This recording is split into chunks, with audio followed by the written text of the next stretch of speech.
Hello, everybody.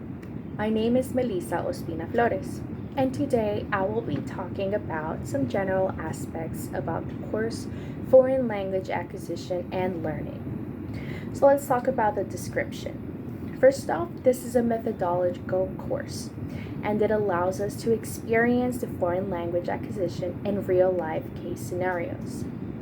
It has 2 academic credits, and it's also divided into 2 units. The first unit is called Foreign Language Acquisition from the Theory to the Practice.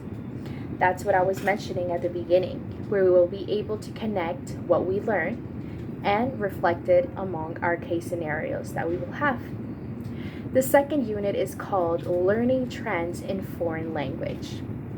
So the course is divided into 5 phases. We are currently in the first phase, which is mainly about getting to know the course and explore what we will learn throughout the entire course and get familiar with all aspects that has to do with the practice itself.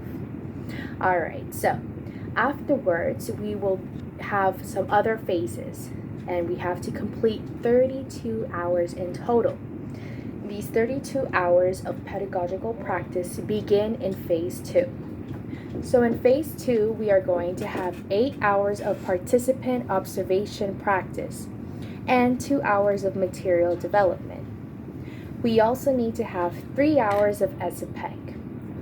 After that, in phase 3, we will have 8 hours of participant observation practice and 2 hours of material development. The last phase will take part in our university, including 3 hours of ESAPEC, 3 hours of e-portfolio, and finally 3 hours of simulated scenario.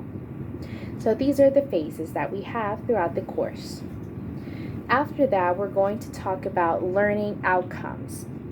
So the learning outcomes that we must consider are that at the end of the course, we will be able to acknowledge course characteristics. We are going to be talking about what we were talking about in the beginning. We will be able to connect foreign language acquisition to pedagogical practice scenarios.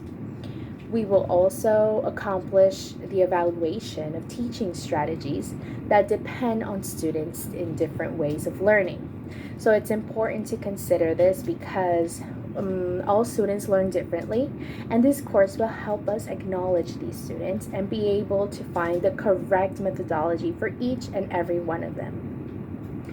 It's also important that we consider how we will organize and propose assessments according to classroom environment. So it will also help us plan and organize what we will teach our students and how. Now let's talk a little bit about practice guidelines and rights and duties that as students we have. So the practice guidelines and rights and duties that we have are to primarily understand the procedure of the practice itself, how it works, and how it's distributed. We must also assume with responsibility all procedures before, during, and after the practice. We should also be included in a health insurance group. Other than that, distribute and plan our time effectively. This is very important because some of us have a bit complicated schedules because of our jobs or because of personal issues. So it's very important that we organize our time with the institution that we will be having the practice with and be able to accomplish all those times and be there on time. It's also important that we maintain a positive communication, decent personal appearance, and good attitude. As teachers in formation and as students from the UNAT, we must always have a very good and presentable attitude and appearance because the way that they will see us and that we see ourselves, it will be reflected among our students and other people as well. All right.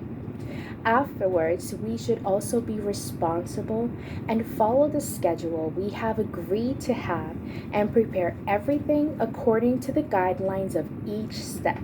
So take each step slowly, Obviously, we have a time limit, but it's also important that we read carefully the instructions and that we follow along the guidelines so we don't miss any information and take our time so we can do everything correctly. We should also be aware of the practice sessions and go to the ones that take place in our practice scenario and also in our university. There will be some practices that we have to take in our university or online, for instance. So we have to be careful with that, not to mix them up or maybe do more hours than what we're supposed to do at the case scenario, at the practice session. So we have to be very organized within that information.